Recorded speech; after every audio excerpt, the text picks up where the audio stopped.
हरेक बिहान मेरो स्वास्थ्य र त्यसपछि यो टेक्नोलोजीले हामीलाई साथ दिएको खण्डमा हामी यस किसिमले प्रत्येक बिहान आउनेछौँ र त्यसमा सहभागी हुनको लागि यदि नोटिफिकेसन आएन भने पनि भारतको 6 बजे र नेपालको 6:15 तपाईले मेरो पेजमा गएर त्यहाँ देख्न सक्नुहुन्छ। अवश्य पनि हामी हरेक बिहान यसरी परमेश्वरको वचनका साथसाथै अरू विभिन्न जीवनसँग सरोकार राख्ने विषयहरू लिएर आउनेछौँ।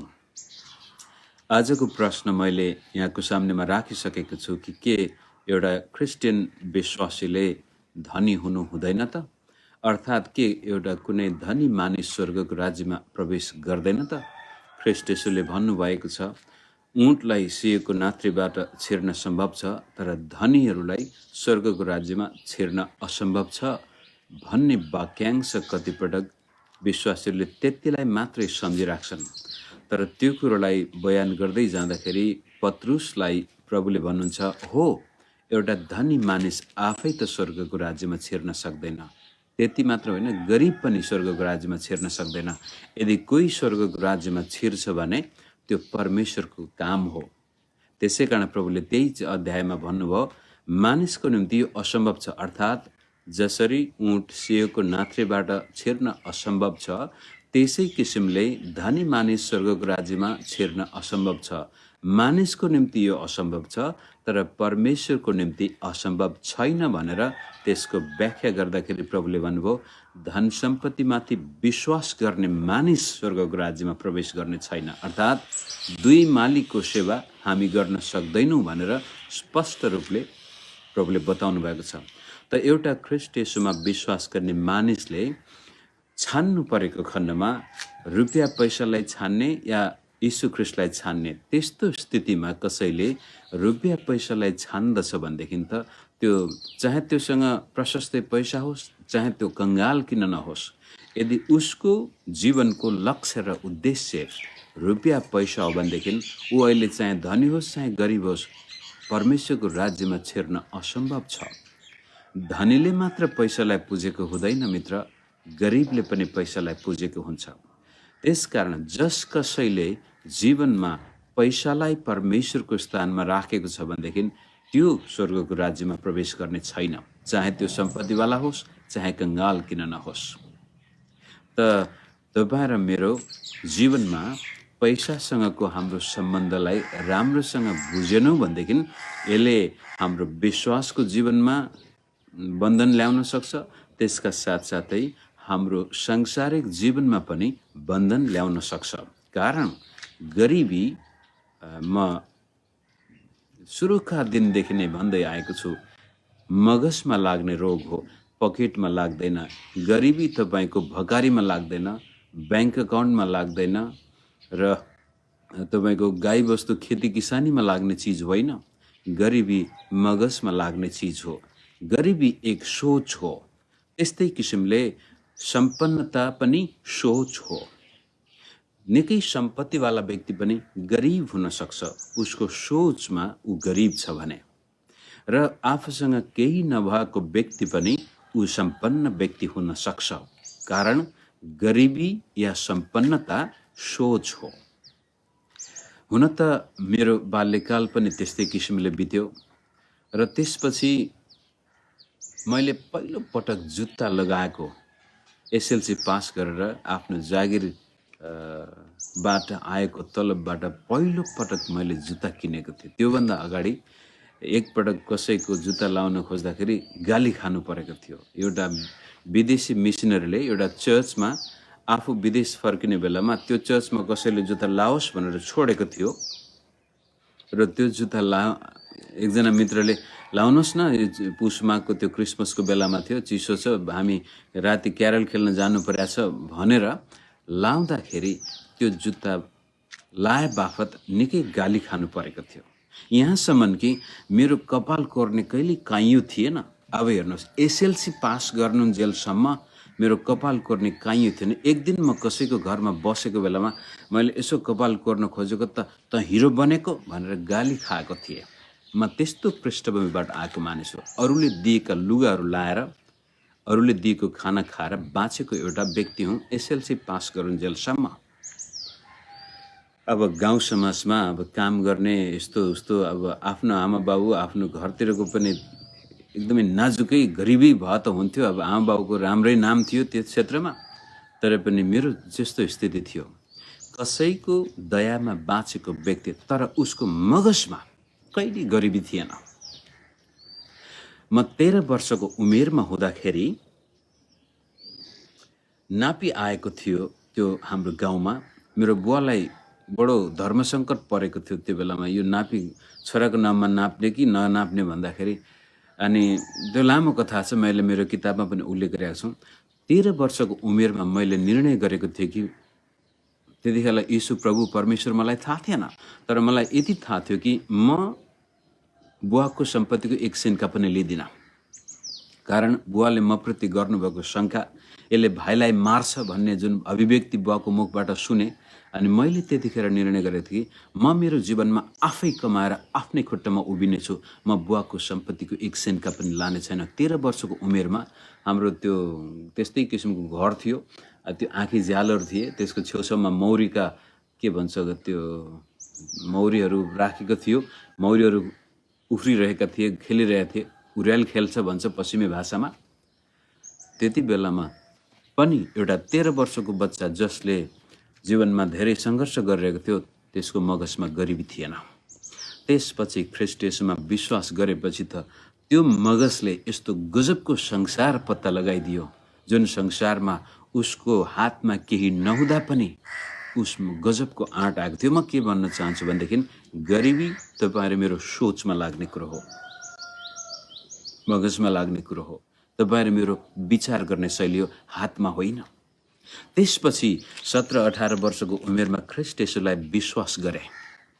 कसैको घरमा बसेरै, भाँडा माझेरै, अनि सेवा गर्छु भन्ने निर्णय पनि गरे।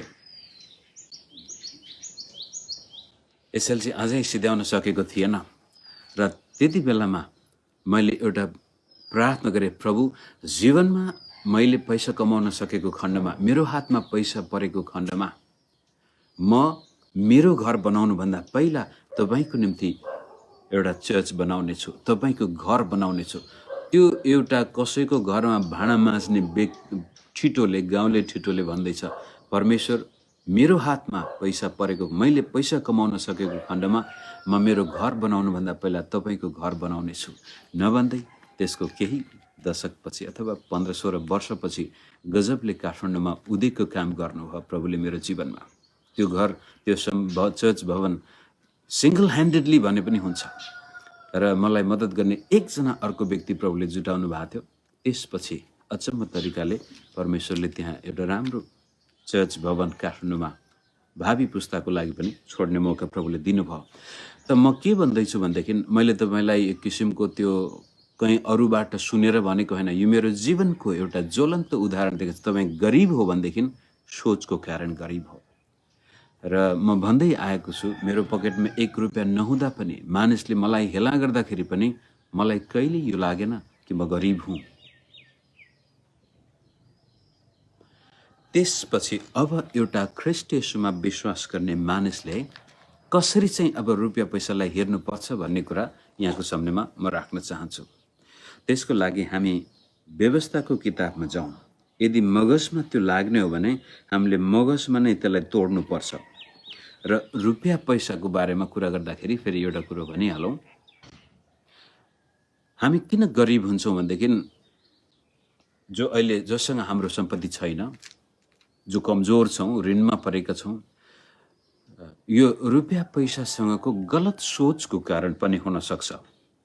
अर्थात् यो त धनीहरूको लागि, सम्पत्ति त धनीहरूको लागि मात्र। अब गाउँमा मुखियाहरू हुन्थे र सौकार भन्थे, हाम्रो 100 रुपियाँ हुनेलाई सौकार पुरानो जीवनमा, लाख रुपियाँ हुनेलाई त के भन्थे थाहा भएन। जे होस्, गाउँका मुखियाहरू, ठुला ठालुहरू, सम्पत्ति त उनीहरूले मात्रै हो, मोज गर्ने त उनीहरूले मात्रै हो, हामीले त होइन भनेर यो अङ्ग्रेजी शब्द छ आई डोन्ट डिजर्भ, यो मलाई होइन भन्ने मगजमा पसेको हुन्छ बचपन। यदि तपाईँ गरिबी वातावरण आउनु भएको थियो भनेदेखि कता कता लाग्छ। साथीभाइहरू त्यस्तै थिए, स्कुलमा पढ्दाखेरि पनि धनी धनीका छोराहरूका छुट्टै रवाफ हुन्थ्यो। तपाईँ जो गरिब अवस्थाबाट आउनु भएको थियो, तपाईँमा के लाग्न सक्छ भनेदेखि अटोमेटिक त्यो सबकन्सियस लेभलमा सम्पत्ति मेरो लागि होइन, यो अरूको लागि हो। जसै उदाहरणको लागि हाम्रो धर्म संस्कृतिले नै यस्तो प्रकारको मानसिकता हामीमा हालिदिनु भएको छ। अहिले यो एउटा शब्द प्रयोग गर्दछौँ दलित भनेर, दलित आन्दोलन इत्यादि। मेरो एकजना मित्रलाई मैले उहाँ सार्की परिवारबाट आउनुभएको थियो अनि सुरुमा विश्वास गर्दाखेरि ममा आएको परिवर्तन देखाउनु पर्छ भनेर गाउँमा ती व्यक्ति कहाँ पहिलो ती मित्रलाई गएर मैले सुसमाचार सुनाएँ र त्यो प्रमाणित गर्नको लागि मैले उनकै घरमा गएर पानी खान खोजेँ, तर उनका आमा बाउले मलाई पानी दिएनन्। किनभनेदेखि त्यो यस्तो प्रकारको सोच हालिदियो कि बाहुनलाई पानी दियो भने हामीलाई पाप लाग्छ, बाहुनलाई हामीले हामी छोको पानी खुवाउन दियो भने पाप हामीलाई लाग्छ। हेर्नुहोस्, त्यो मानसिकताले अब कसरी उनीहरू आफ्नो स्वतन्त्रताको लागि सोच्नै सक्दैनन् कि त्यो बेलामा अब आजभन्दा झन्डै 35-37 वर्ष मात्रको, यो धेरै परापूर्वकालको कुरो पनि होइन, 35-37 वर्ष अगाडि मेरो गाउँको साथीको घरमा मैले येशू ख्रीष्टले तपाईँलाई स्वतन्त्रता दिनुभएको छ, तपाईँ अब यसरी यो छुवाछुतको दमन मुनि बस्नु पर्दैन भनेर त्यो मित्रलाई सुनाउन त सुनाए, तर उसले पनि र उनका आमा बाउले पनि भने बाहुनले चाहिँ यो गर्नु हुँदैन, हामी बाहुनलाई दिँदैनौँ किनभने हामीलाई पाप लाग्छ भन्ने त्यो सोचको कारण परापूर्वकालदेखि आफ्नो मुक्ति उनीहरूले पाउन सकेनन्। त यदि आज त्यो वर्गले छुटकारा पाउने हो भनेदेखि पहिला त्यो सोचमा ओहो हामी त धोकामा पो परेका रहेछौँ। हाम्रो दिमागलाई यो ब्रेन वास भन्छ, कम्युनिस्ट शासनले मानिसलाई आफू पक्षमा लान त्यो ब्रेन वास, माओवादीले पनि के यो जनशिक्षा कि एउटा त्यो बच्चाहरूलाई सुरुदेखि नै सिकाउन थाले, हामीहरू यस्ता हौँ भन्दाखेरि पछि मान्छेले सोच्दो रहेछ त्यस्तै। त गरिबी पनि त्यस किसिमले हाम्रो मगजलाई धोइदिने एउटा शक्ति छ कि आई डोन्ट डिजर्भ, म धनी हुनु मेरो भाग्यमै छैन होला, अथवा म ठिकै छ गरिबै ठिक छु भन्ने सोच तपाईँमा आयो भने तपाईँ कहिल्यै सम्पन्न व्यक्ति बन्न सक्नुहुन्न। पैसासँग तपाईँको सम्बन्ध कस्तो छ, यो मेरो लागि होइन भन्ने विचार छ भने त्यो तपाईँ कहाँ कहिले आउँदैन। अर्थात् कहिलेकाहीँ तपाईँ सम्पन्न परिवारको व्यक्ति हुनुहुन्थ्यो होला, घाटा लाग्यो, परिवारमा टाट पल्टियो अथवा व्यापार टाट पल्टियो अथवा यो बाढी पहिरोले तपाईँको जग्गा जमिन घर परिवार सबै नष्ट गरिदियो, चोरी भयो, के भयो, तपाईँको हातबाट पैसा गयो। तपाईँ सानै हुँदाखेरि त्यस्तो भएको अनुभव तपाईँमा छ भने अब तपाईँ पैसासँग डराउनुहुन्छ। हातमा छ भने पनि यो त जान्छ कि क्या हो, यो त म त गुमाउँछु कि क्या हो, डर छ भनेदेखि पनि तपाईँको हातमा जति पैसा आए पनि त्यो गुमेर जान्छ। तपाईँ त्यो आएको सम्पन्नतालाई अनुभव अथवा त्यसमा रमाउन सक्नुहुन्छ। डर, पैसासँग डर लागेको छ भने सोचमा परिवर्तन गर्नुपर्छ। यदि तपाईँ र म यस संसारमा बाँचुन्जेल पनि सम्पन्न जीवन बिताउने हो भनेदेखि, त मैले सुरुमै भन्दैछु, सम्पन्न जीवन भन्ने बित्तिकै सम्पत्तिको रास हुँदैमा सम्पन्न हुँदैन। तपाईँको मगज कस्तो छ, सोच कस्तो छ। र अब अगाडि जाउँ, म धेरै बोल्न थालेपछि बिर्सिहाल्छु कहाँ गएको थिएँ। व्यवस्था 8 अध्याय अत्यन्त महत्त्वपूर्ण अध्याय हो तपाईहरु मेरो सोच परिवर्तन गर्नको लागि। यीशु प्रभुले पनि यहाँबाट उल्लेख गर्नुभएको वचन तपाईले गीतमा पनि गाउनुहुन्छ, मानिस रोटीले मात्र बाँच्दैन तर परमेश्वरको मुखबाट निस्केको प्रत्येक वचनले भनेर हामी त्यो भजन कोरस 28 हो क्या हो गाउँछौँ। ईश्वरको राज पहिले खोजी गर ती सब थोकिने छन्, मानिस रोटीले मात्र बाँच्दैन भनेपछि, तर त्यसमा कहिले पनि हामी रोटीले मात्र बाँच्दैन यसको मतलब रोटी पनि चाहिने रहेछ भन्ने कुरै आउँदैन दिमागमा। त्यो गीत गाउँदाखेरि रोटी पनि चाहिन्छ। यीशु प्रभुले कहिले भन्नु भएन तिमीहरूले अब रोटी नखाओ, सम्पत्ति कमाओ, मेहनत नगर, गरिब भएर बस भनेर प्रभुले कहिले भनेको छैन। अथवा गरिब हुनु चाहिँ स्वर्गको राज्यको लागि एकदमै राम्रो कुरो हो भने पनि कहिले प्रभुले भन्नुभएको छैन। इनफ्याक्ट साँच्चै भन्यो भनेदेखि यीशु ख्रीष्टको सेवामा पनि मद्दत गर्ने त्यस्ता परिवार थिए जो सम्पन्न परिवारहरू थिए। पत्रुस, यूहन्ना, याकूबहरू पनि मछुवा भनेर त हामी भन्छौँ, तर उनीहरू आफैमा सम्पन्न विश्वासी चेलाहरू थिए। त्यसै कारण त 3-3.5 वर्षसम्म त्यो व्यापार धन्दा सबै छोडेर र पनि उनीहरू परिवार कंगाल भएको थिएन। त कहिले पनि यो गल्ती नगर्नुहोस् कि बाइबलले चाहिँ गरिबीलाई प्रेफरेन्स दिएको, के भन्छ, जीवनमा गरिबी हुनु राम्रो हो भन्ने सोच छ भने त्यो गलत सोच हो। प्रभुले कहिले त्यस्तो भन्नु भएन। तर रुपियाँ पैसालाई नपुस्नु, त्यो मात्र उहाँले भन्नुभएको हो।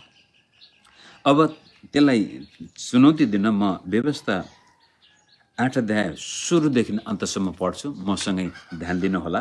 यो पिक्चर तपाईँले पाउनु आवश्यक छ मित्र।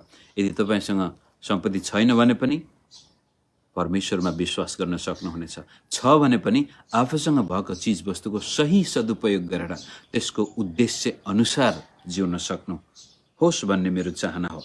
मैले तिमीहरूलाई आज दिएका सबै आज्ञा होशियारी साथ मान, कि तिमीहरू जीवित रहन र सङ्ख्यामा बढ्न सक, र गएर परमप्रभुले तिमीहरूका पिता पुर्खालाई शपथ खाएर प्रतिज्ञा गर्नुभएको देशलाई अधिकार गर्न सक। उन्नति, प्रगति, वृद्धि परमेश्वरको भाषा हो, बाइबलको भाषा हो। तिमीहरूलाई दिन तुल्याउन, जाँच गर्न र उहाँका आज्ञा मान्ने हृदय छ कि छैन भनी जान्नलाई यी 40 वर्षभरिको उजाड स्थानको यात्रामा परमप्रभु तिमीहरूका परमेश्वरले कसरी तिमीहरूलाई डोर्याउनु भयो सो स्मरण गर।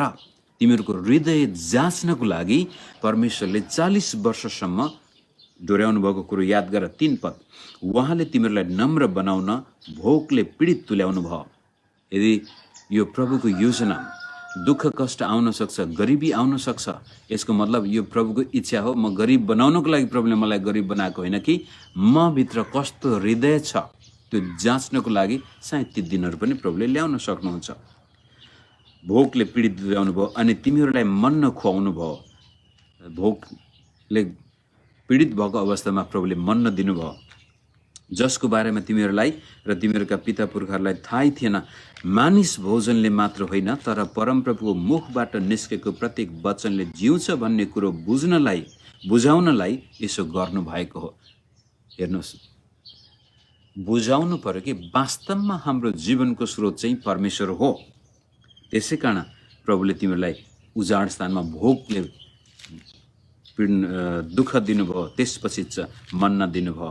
ती 40 वर्षसम्म तिमीहरूका जिउको लुगा फाटेन र तिमीहरूका खुट्टा सुनिएनन्। तिमीहरूले यो जान कि मान्छेले आफ्ना छोरालाई ताडना दिए चाहिँ परमप्रभु तिमीहरूका परमेश्वरले तिमीलाई ताडना दिनुहुन्छ, अनुशासनमा राख्नुहुन्छ, पाठ सिकाउनुहुन्छ।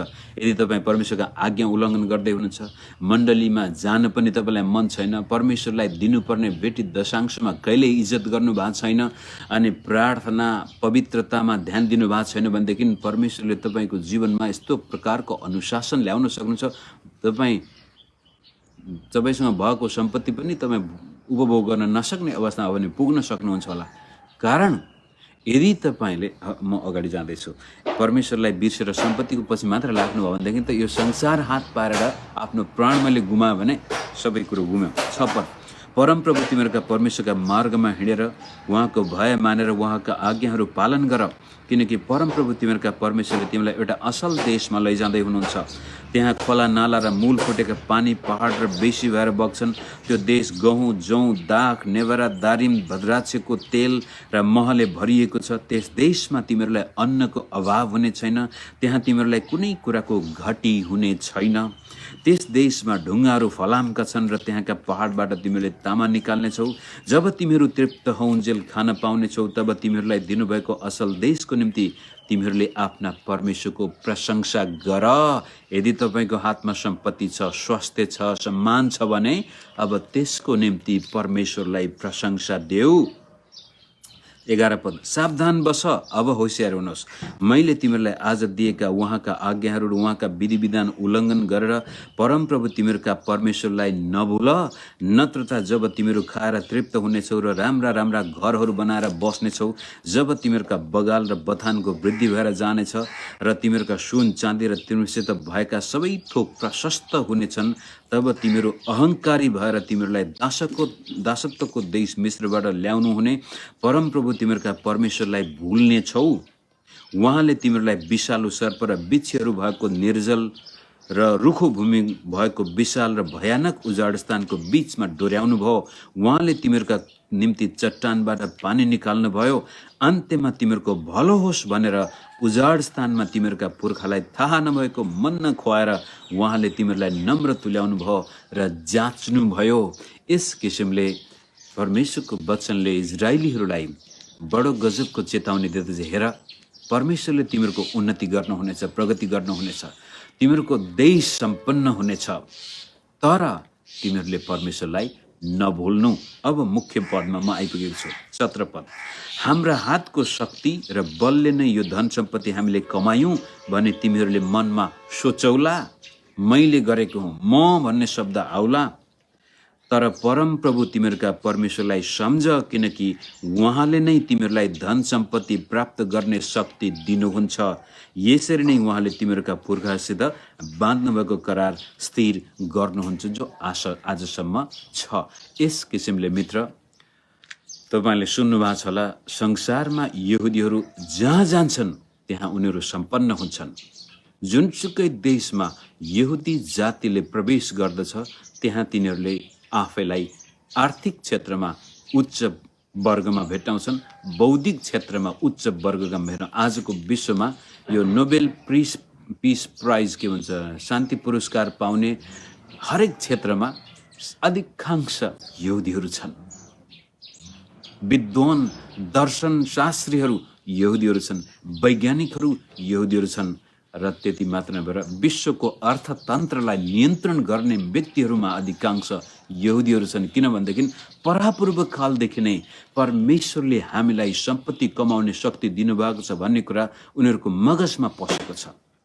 अब हिटलर जस्ता व्यक्तिले यिनीहरूलाई सत्यानाशै गर्न खोजेको थियो, तर यिनीहरू कहिल्यै नष्ट भएनन्, कारण बचपनदेखि नै त्यो डिएनएमा नै त्यस्तो प्रकारको सोच आएको छ, जसमा भन्छ परमेश्वरले हामीलाई आशिष दिनुभएको जाति हौँ।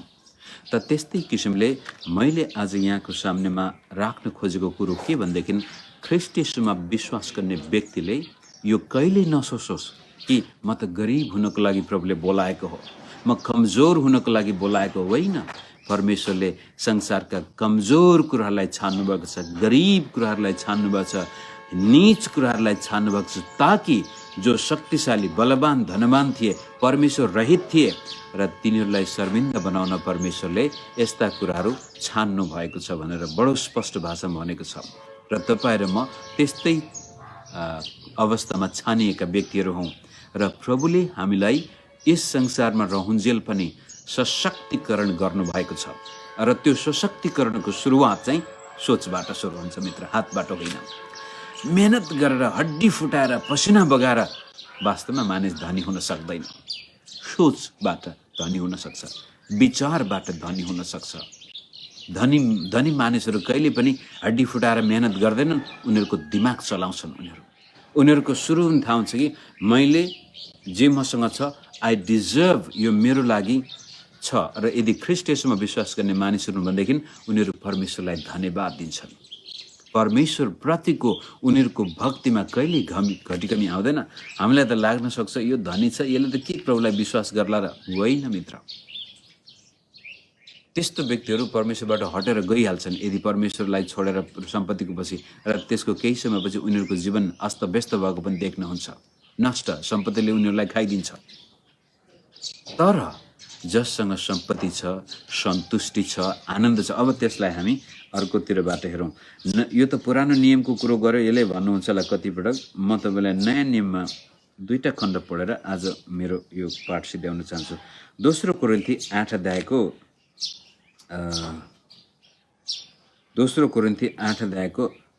8 र 9 पद पढ्छु पहिले।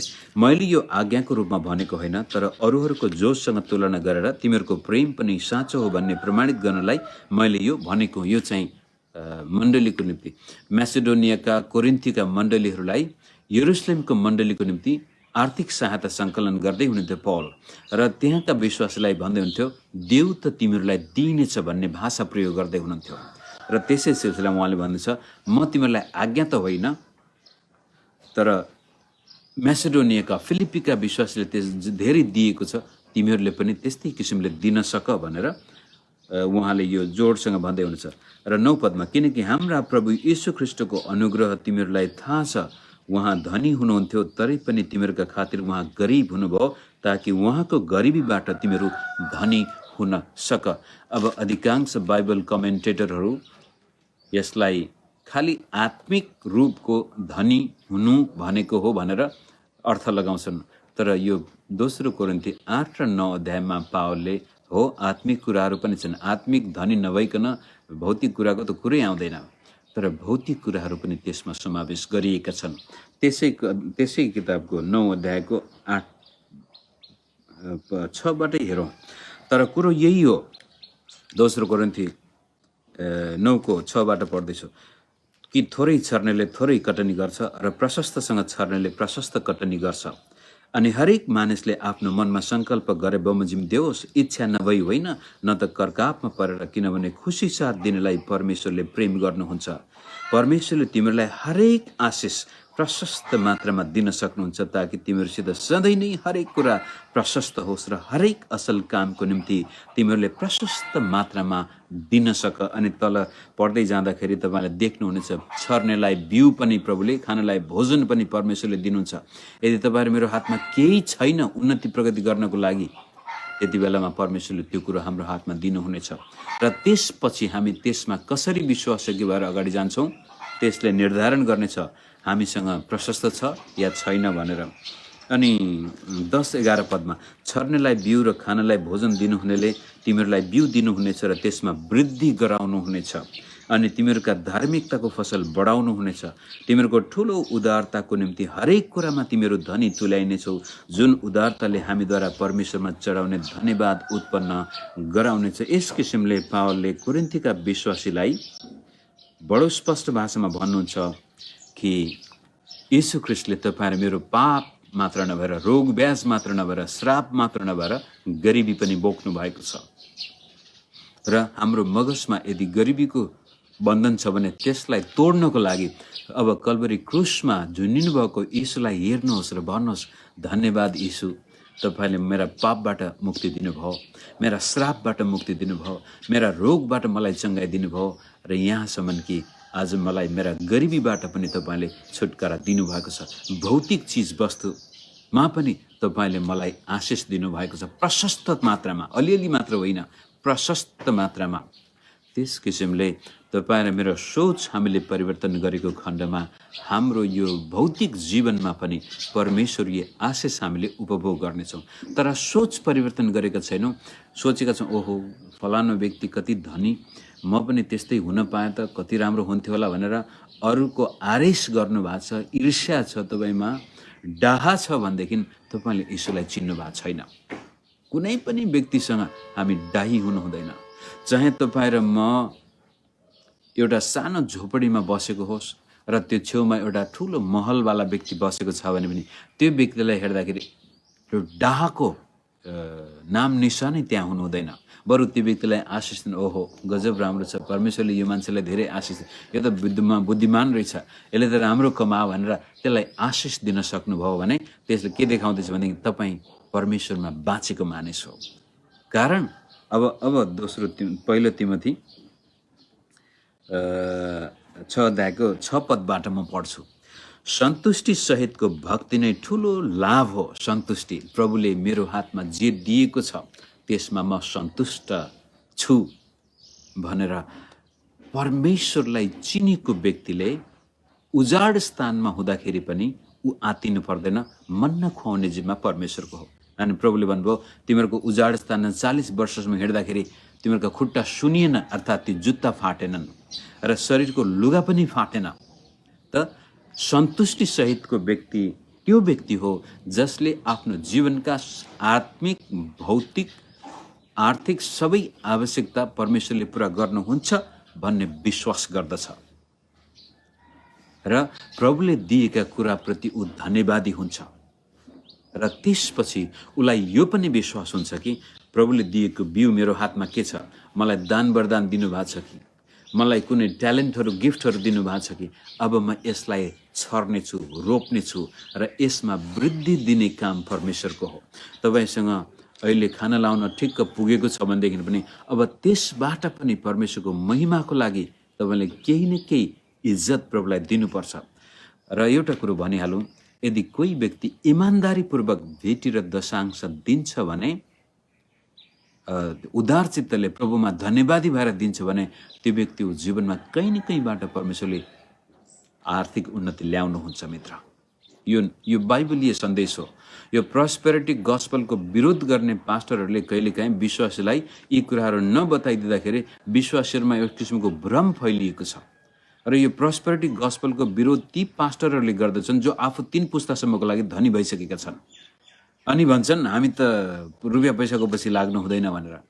तर म भन्छु हाम्रा मण्डलीका विश्वासीलाई सुरुदेखि म भन्दै आएको छु र मैले देखेको छु हाम्रो विश्वासीको जीवनमा।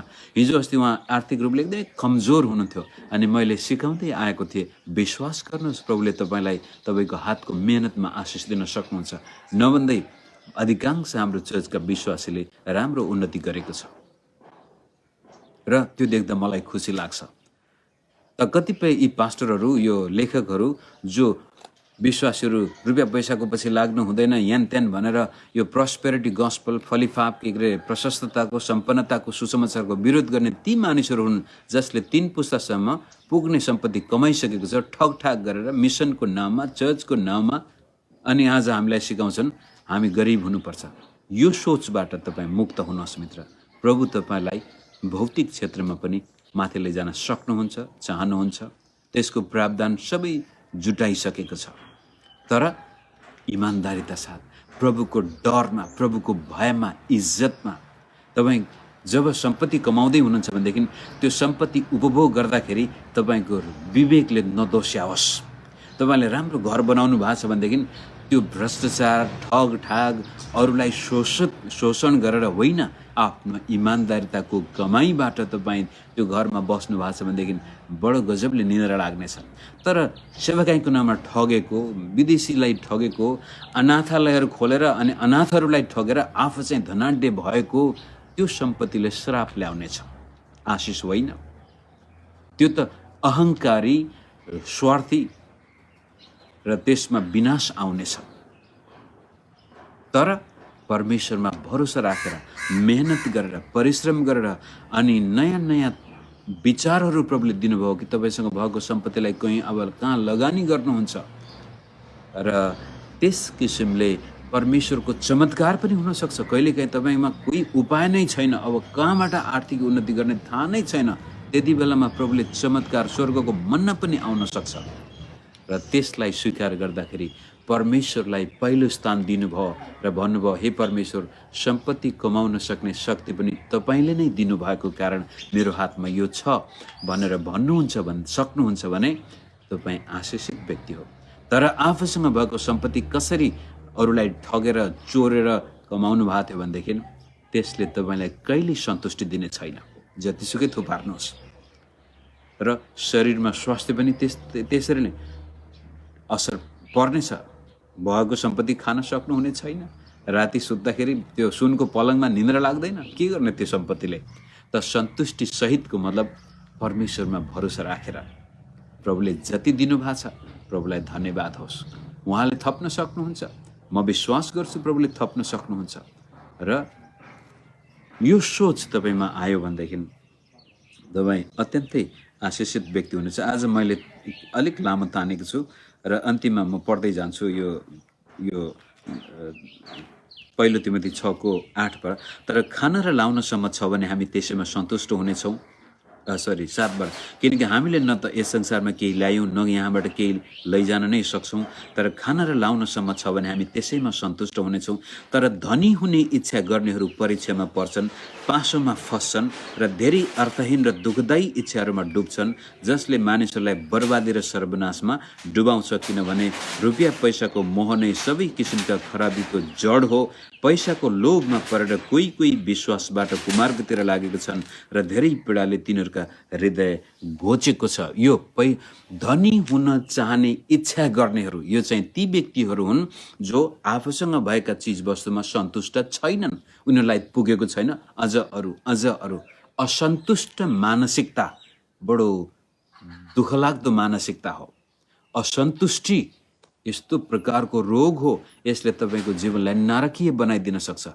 त्यसै कारण उनीहरू परमेश्वरमा विश्वास गरेर जीवन बिताउनुको सट्टामा उनीहरू अझै कमाउनु पर्यो अनि कमाउँछन्, थुपार्छन्, अन्तिममा डरलाग्दो रोग लाग्छ, मरेर जान्छन्।